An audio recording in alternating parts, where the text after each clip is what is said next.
Hi, Callum here. The thought of being a business owner is often glamorized on social media. CEOs driving fast sports cars to their big mansions with the Louis Vuitton duffel bag full of money just sat next to them. But the reality can actually be rather unsexy, and today the boys show you some personal insights on this topic. Dan reveals how much they made in their first year as a marketing agency. Well, in year one, we turned over 23,118. So And that's why I was getting the bus. And Lloyd reveals his biggest personal issue with owning your own business. It's still a real challenge to switch off. That is the reality that you're kind of signing up for, never fully being switched off from work. It's not all sunshines and rainbows as a business owner. It's long days and sleepless nights. But the only people that fail are the people that give up. Get ready to take notes. This is episode 108 of the Business Anchors podcast. We're just a couple of business anchors. Welcome to the Business Anchors podcast. This jingle is slightly too long. This jingle is slightly too long. Dan, what's the unsexy reality of running a business? I'm actually really passionate about this topic, and I don't think it's spoken about enough, because the unsexy reality of running a business isn't like what it looks like on social media. I think on social media, everything is portrayed to be a lot easier and to happen a lot quicker than it actually does. And the unsexy reality of starting a business is it literally takes years of consistently doing the right things, making mistakes, trying to figure out stuff to have any level of success. And that's what we've discovered. But why on social media then, and online, and what you hear about, why is... Because it seems exciting and good and loads of people earning loads of money and stuff. So why would that be the case if that isn't the reality? It's the classic, and we're all guilty of this, the classic using social media to show your highlight reel. Like you handpick all the best bits and then communicate that on social media.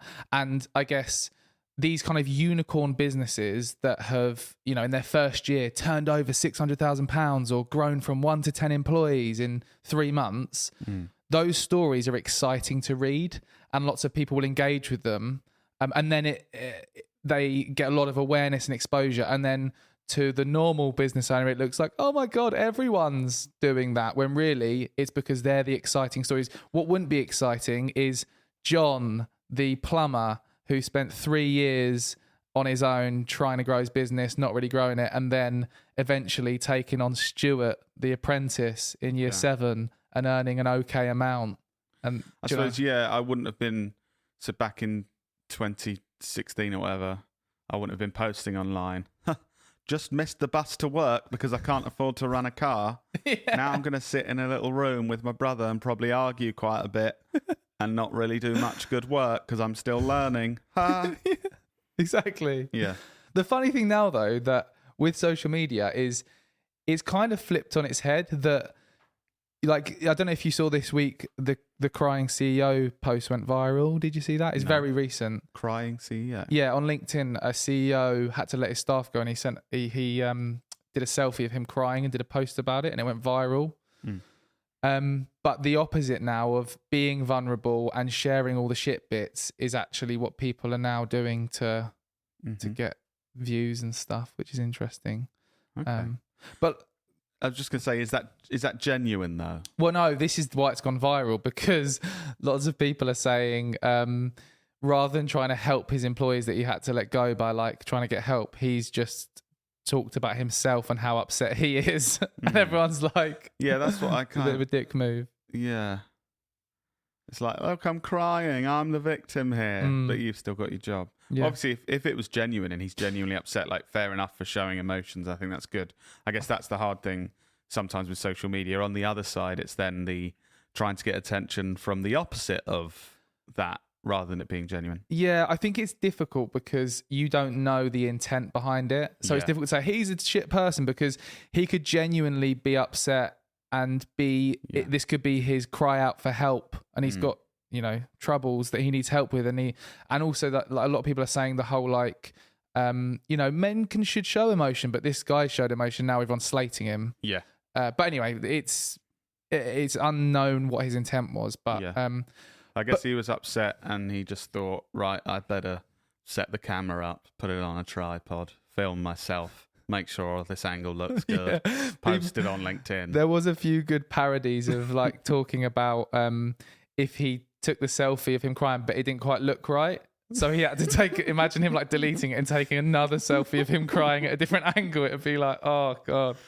But yeah, anyway, he might genuinely be upset. But just to go back to what we're talking about, I just want to share some of the realities of our business because I posted about this on LinkedIn a while ago and it got a lot of great feedback of people saying like, oh, thanks for actually sharing the honest thing. Yeah. Because I think we share our highlight reel a lot and we now talk about, we work with some of the biggest brands in the world and we generate millions of pounds of track revenue for companies. But like Lloyd said, he couldn't afford to go to a networking meeting and had to get the bus there in 2016. Yeah. I didn't post about it though. Didn't post about it, but we're talking about it now. Yeah, okay. We did win an award that year though. Which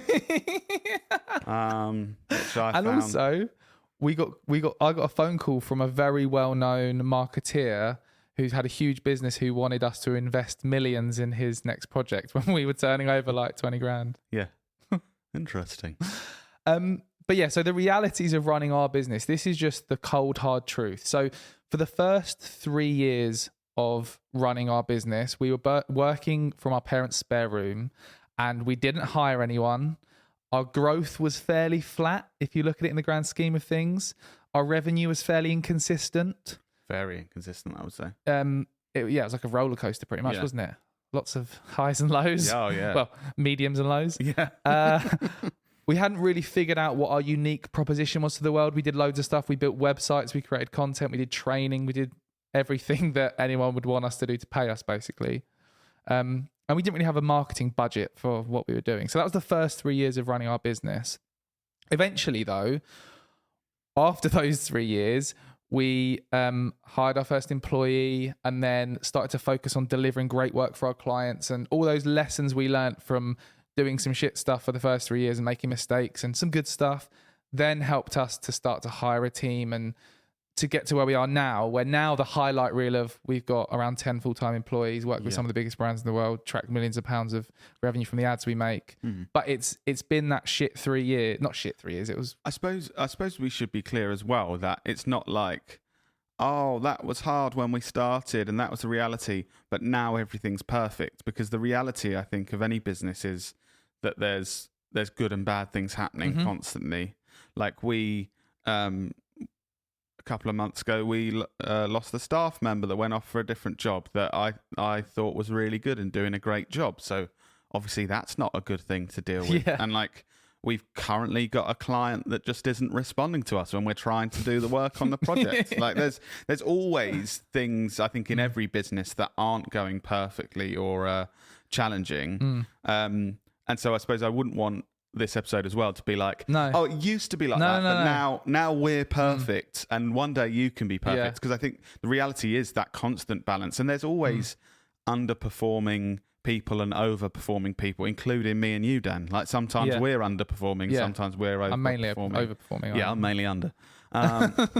But yeah, I do think it's a constant thing and always will be. And I guess we will always talk more about the good stuff because I guess it makes sense to grow a business, and also it feels good because it would feel rubbish just constantly going, ha, this bad thing happened today. But I do think the way that we're slightly different is we do try to be more honest as well. Like especially with this podcast, we do try and share the honest, no BS version of what's happening. And also on your point of all still having challenges, the interesting thing I think is we still have challenges as we've grown, but they're just different challenges. So like we're not now really struggling to survive, to bring in enough work to pay the bills. Whereas that was the biggest challenge when we started, like literally not, trying to get enough money for Lloyd's bus journey. That's not necessarily just to point out, Dan had a car. Dan had a nice BMW. So I wasn't as in control of the finances at that point. I saved up. Don't know what happened there. But no, it's just interesting how the challenges change, and I think I'm really interested to talk through in this episode some of those unsexy realities of running a business, because I think lots of people will relate. And from the feedback I got in that LinkedIn post, people were like, "Oh, this made me feel so much better about my business because it's I'm comparing it to the reality of what it's actually like to run a business rather than because I feel like us and our team here, I feel like we're smashing it. I'm really proud of our business. We're in a really good place. But at the same time, but I'm just to give context, at the same time of feeling like we're smashing it, there's these unsexy things going on and hard things going on as well. So it's not like if you're feeling, I've got these challenges, like you're doing a terrible job. You might be. Yeah. But I think both can happen at the same time, can't they? You'd be challenges and things you got to try and resolve whilst doing a great job and doing brilliant work. Yeah. So to try and make the anchors feel better about themselves, Lloyd, what are some of your unsexy realities of running a business, or some of the things that you think like aren't talked about enough? Or one thing that I think is fairly obvious, but just not being able to switch off as easily because it actually means something. Like, I think if you've got a job that you don't really care about, and it doesn't have any major implications, like you're not a doctor or something, people aren't going to die, it's easy to switch off as soon as you leave because that's like, don't need to deal with that. Don't need to deal with that. When you run a business, it is, even though I feel we are actually very good at this, it's still a real challenge to switch off. Like, we still text each other in the evenings and weekends when randomly we're thinking about work stuff and things like that. And so I do think that is the reality that you're kind of signing up for, never fully being switched off from work. Yeah. I don't know if you'd agree with that. Yeah. I think what I also want to talk about at the end of this episode is the sexy realities of running a business, because we're going to say all this crap stuff, but we're still doing this, and we're doing this rather than being employed. So yes, it's good to have that balance. I absolutely love what I do for work, and it's really good. But these are some of the challenges. Because what made me think of that was, yes, it's very difficult to switch off, but I love building Knowlton, and I love thinking about it. Most of it, but there's probably sad person. No, I know that's sad, but I get a real thrill out of building this company, and there's definitely things that aren't enjoyable to think about at the weekend. But I'd say a lot of the things, like improvements we're making and content we're creating and new opportunities that are coming in, are really exciting. And I would like to talk to you about them to you at the weekend, which is probably annoying for you, but. One more from me before we get to a couple from you is being responsible for people's salaries. Yeah. I think whether you're like the owner or you're a leader in the business, whatever, you get to the point where you're like, oh crap, like it's pretty much down to me to make sure that we can pay these people, and we don't, because obviously if they can't get paid and they lose their job, it really causes them big problems. And especially when you like the people you work with, that is a big pressure. And that's definitely a big unsexy part of it. The worry of like actions that I take are going to have an impact on people's lives now. And obviously most of the time it's like, I'm taking positive actions and I'm helping the business grow. And that means we're going to be able to give people pay rises and like that kind of thing. But obviously it's still the worry of like, shit, if I get something wrong here, this could be bad. I think a way to, I guess, counteract that, I now try and think of it as actually like that person is here to offer the value that's equal to what we're paying them. So it's a shared responsibility. Of course. The people that work for you have that responsibility. We just need to build around the processes and give them the tools to be able to provide that value to the business. So I used to think of it like, right, I'm responsible to make sure we can pay everyone. It's like, no, they're responsible to do good work. To make, it's a balance thing. Yeah.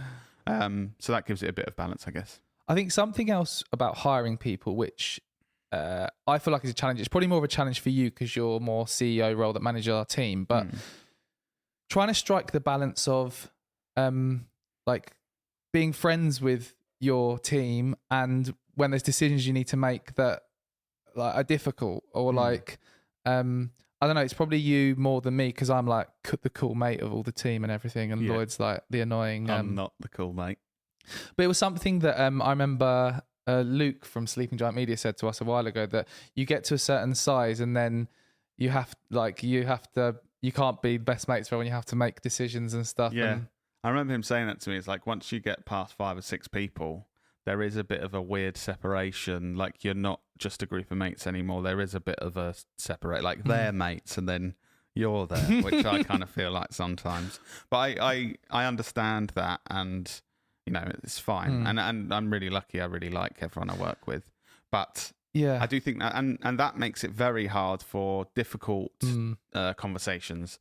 So if someone isn't performing well, or something weird is going on with them at work, and you have to be like, come on, mate, stop doing that thing where you put Doritos in your armpits and then eating them in front of everyone. Who does that? Tay. Yeah, Taylor Fielder on LinkedIn, if you want to find him. Do that weird armpit Dorito I thing. love that I had to make up a weird thing in my head, and that was the first thing I thought of, putting Doritos in your armpits and eating them.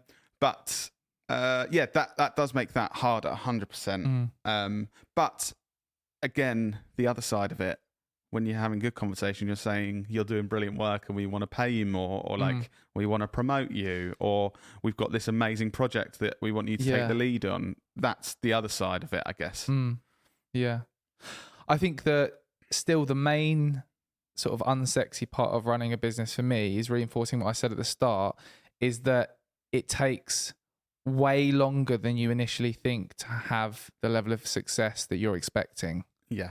And I really want to hit this point home, that I think any business owner out there, if you're 3 years in and you haven't taken over the world and you're just about doing all right, that is better than a lot of business people, because most businesses fail in the first 3 years. So, and I struggled with this at the start, because I would compare myself to these agencies that had just started and they were hiring 50 people, and it's like, oh, why are we not bringing enough business to hire 50 people in the first year? But they obviously, some of these are on a different sort of trajectory of taking investment and hiring all those people and then hoping to win the business to pay the people, which we've taken more of an organic growth route of actually winning the business and then hiring in that way. But it's difficult to not compare yourself to all of these things you see on social media. But when you understand this, and when you understand that that is the highlight reel, and those unicorns are the 0.001%, you can start to feel a bit better at yourself that I am doing all right. Those massive success stories are they're in the minority, and then so you're seeing that like 0.1% at the top that you're comparing yourself to, and then there's like the 80% in the middle, like this massive chunk of businesses that you just don't see anything of. Yeah. So like the agency that's equivalent to us in Northampton, that's like just hired its 12th person and they've been going 8 years or something. Yeah. And there's loads of those that actually, if we compared, you know, we go, oh, actually we've done slightly better than them. Yeah. We're doing better in this, but we need to improve on that thing, because but you don't actually compare with similar businesses. It's always with the best, and you're thinking, why can't we be the best? You know, there's a cleaning company that's just started and they've got these shiny big vans and they've got 6 employees, and you're thinking, I've been working this area for 5 years and it's only me. I think that's always going to be the comparison. Something else that from a sales perspective, I'm responsible for generating the sales that brings in the business that pays everyone's wages. As the business grows and your outgoings get higher, the sales goals grow. So you have to figure out new, better, innovative ways to bring in more business, because what you did before wasn't good enough. So when it was just you and I, and we needed a couple of projects every now and again to being 10, 11, 12 people, and it's like, we need constant new business coming in every week to pay these wages. That's the unsexy reality of growth in a business, isn't it? That if you do really well at growing, in a month's time, what you were doing isn't good enough anymore. So it's a constant like, oh, look how well I've done. Okay, we'll hire a couple more people because we're bigger now. Then it's like, oh, by the way, it all has to be better than what it was when you were saying it was really good. And we've made these, again, to be transparent, we've made these mistakes through our journey of getting loads of new business in, hiring loads of people, and then not necessarily having the processes in place to bring in enough business to keep that many people. It's like a constant challenge to do that. Yeah. It is.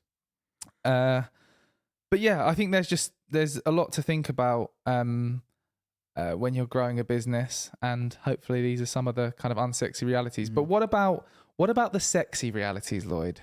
Can I give you one more unsexy Go thing on then, first? go on then. Just because I'm more of an unsexy person. Go on I'd then. say. Go on then. I would say as you grow a business, people want more of your time all the time. So like when it's just me and you, say we started out me and you and we got 3 customers, right? There's a maximum of 4 people that will ever want to speak to me. So it's like, that's fine. I've got loads of time to do that. Yeah. I think as we grow and our team grows, then we've got everyone in the room that might want a bit of your time to speak to you about stuff and ask you things and have meetings. You've got all of the clients. You know, there's probably about 20 different clients we're working with in some way at the moment that at any point someone from those might want to speak to you or have a meeting tomorrow about something. There's a lot of time added up. Yeah, and then there's suppliers that we use or freelancers we're working with, and so I think it gets harder and harder when you're running a business because lots of people may want your time. And I think what I've learned is to try and communicate clearly and try and set some boundaries. So I guess some people might think I'm quite too firm or harsh, but with clients I try and set firm boundaries of like, if they're saying, oh, I need to meet you right now, if I've got something important I need to do, I will sort of say, I can meet you at 10 a.m. tomorrow morning. I think previously would have been scared to do that. Why are you smiling so much? I'm only smiling because I'm the opposite of that, and I'll just answer the phone call and have 3-hour phone calls talking about their weekend and stuff, and I'm rubbish at this and you're much better. I would say I am better at setting these boundaries. But, and also with the team, like there's some times when I know I've just got a crazy day, so I will say to the guys like, oh, like this afternoon I will kind of have my head down and stuff. And I want to be approachable, but I guess communicating so people know like, oh, this is a really important thing, so I am going to interrupt Lloyd because he's busy, but it's really important. Or if I say like, oh, they've got a lot going on at this point in the day, they might be like, oh, I'll actually speak to Lloyd about that tomorrow because I know at the moment he's got loads going on. But and that helps. But you don't have an infinite amount of time. So No. And I imagine like I'm experiencing this with a business of this size. Imagine if you had 100 If employees. it's 10 times bigger. I imagine that's really tricky. Can I finish the unsexy part by just sharing some of the data that I looked back at our journey that I think may be interesting? Share some unsexy data with us. In terms of our turnover and stuff. So I looked back through the archive of Excel spreadsheets that didn't have much data on them because we weren't earning much. But I looked back at 2015 and what we were turning over. So in 2015, when we started the business, it was Lloyd and I working in the company. So for year 1, I don't know if you've seen this number already. I was going to ask you what you think it is. Do you know what this is? What we turned over? Yeah, I've seen it. Okay, all right.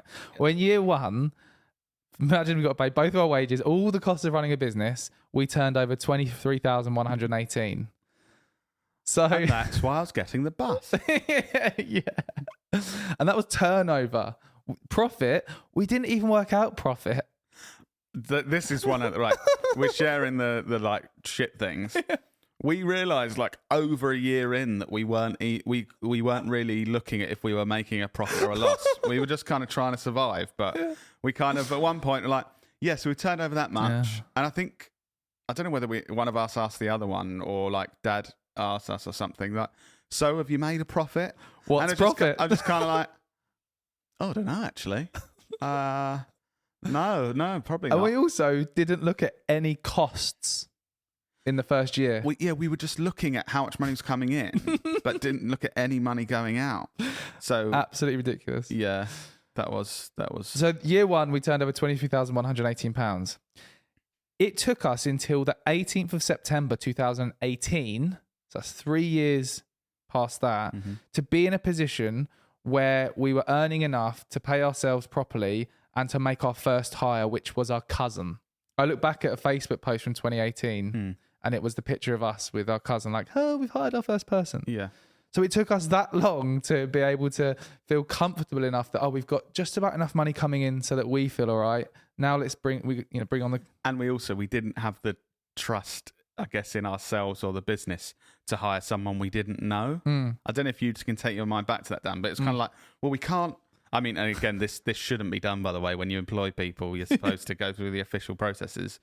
But I remember thinking like, well, we can't bring someone we don't know into this. Yeah, because we don't even calculate how much profit we make or how much. Let's just bring our cousin. Yeah, in. it's kind of like, oh, if we bring someone we know, that feels more comfortable at this point. But yeah, that was so 3 years in when we hired someone. It's nice to feel how far we've come. Now we've got our studios and our office and the team of amazing people. Yeah. It is nice to reflect on that. But yeah, it took time, didn't it? And that's what, to get to this point. So now we're in 2022, around 10 full-time staff. We've now worked with some of the biggest brands in the world. And we also this year have doubled our profits. And we just did an episode 106 or 107, that talked through how we doubled our profits. But yeah, it's taken that journey to get to where we are now. So it has been an absolute roller coaster, and that's a bit of the unsexy part. Should we go on to the sexy? Yeah, because I think it's important for us to have a balanced view, because it's not just all unsexy. Like, we're still here running this business. Why don't we just go and get employed somewhere? Because we both could get paid a lot more to go and get employed somewhere, I reckon. Yeah, probably. Because we don't, but pay ourselves well there's enough. Sexy stuff, right? Go on, what's your sexy stuff, Lloyd? Why do you like my sexy stuff? What's good about running a business? My wife would tell you that my sexy stuff is the flexibility with time. Yeah, that's one thing. Just feeling like you do have flexibility, but a more important thing for me, I get really excited about. I sound sad like you did earlier.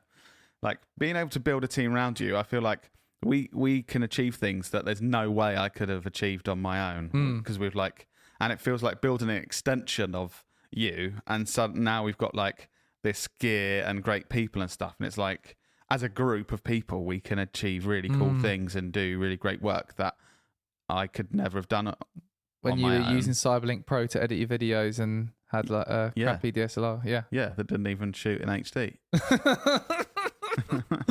It wasn't 1080p. And customers paid us for those videos. Yes, they did. They didn't pay us much, but they paid us.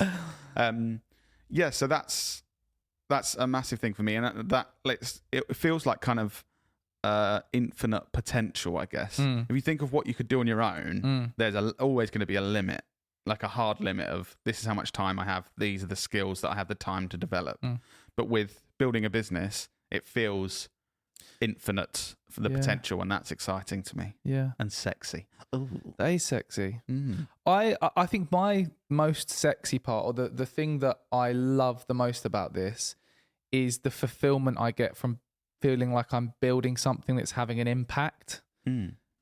Like, I don't know, to come into work and feel like we're creating content and running campaigns and helping brands and building and hiring people and paying for their livelihoods. And I feel like that feeling like you're having an impact, a positive impact. And, like, our whole focus of our positive impact plan is to ensure we're doing that. So, that's one of mine, actually, like supporting people to progress in their careers and stuff.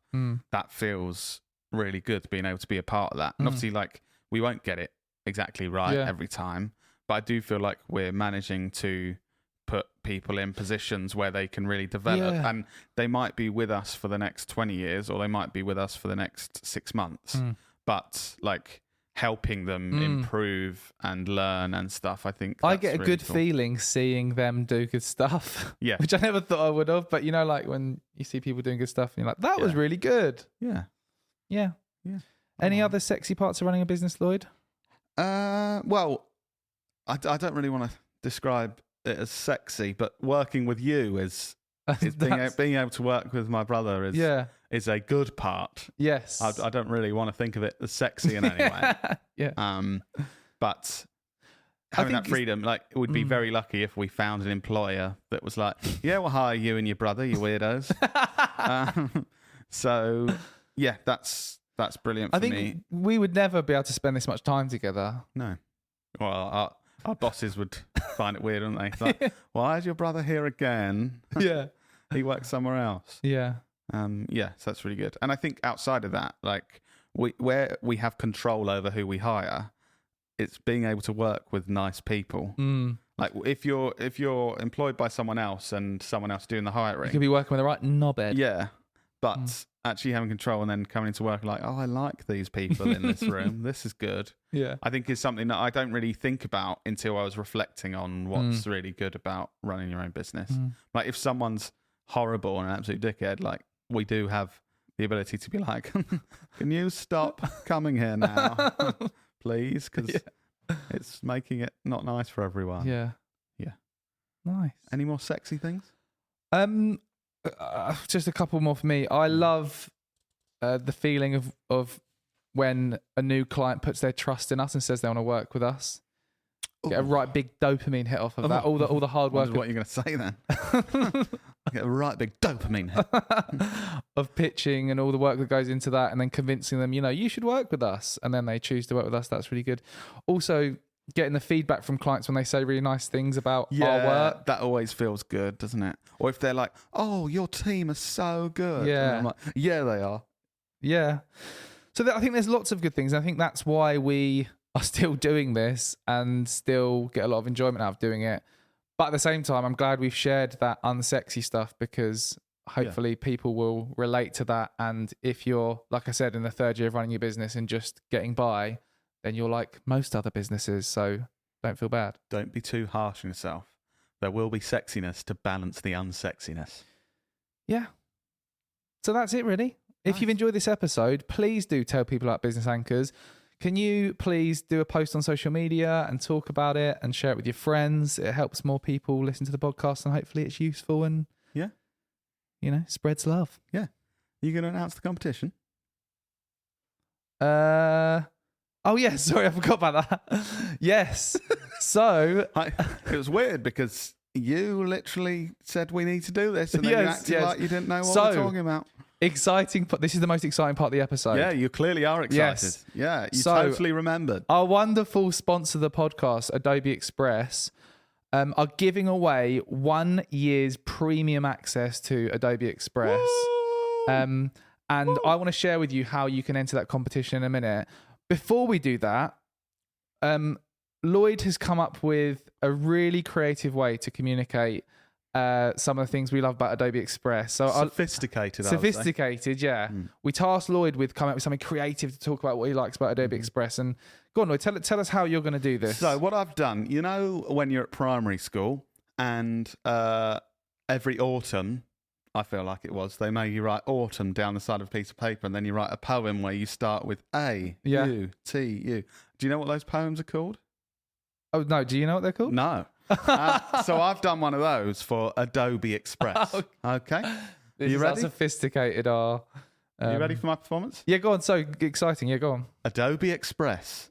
Dan, what do you think of it? It's great. Oh, before you answer, I've got a few reasons to try it. Bring your content to life with animations. Easy to create and share. Easy to collaborate with colleagues through shared templates and files. X-rays are weird, right? Probably should get back to Adobe Express, though.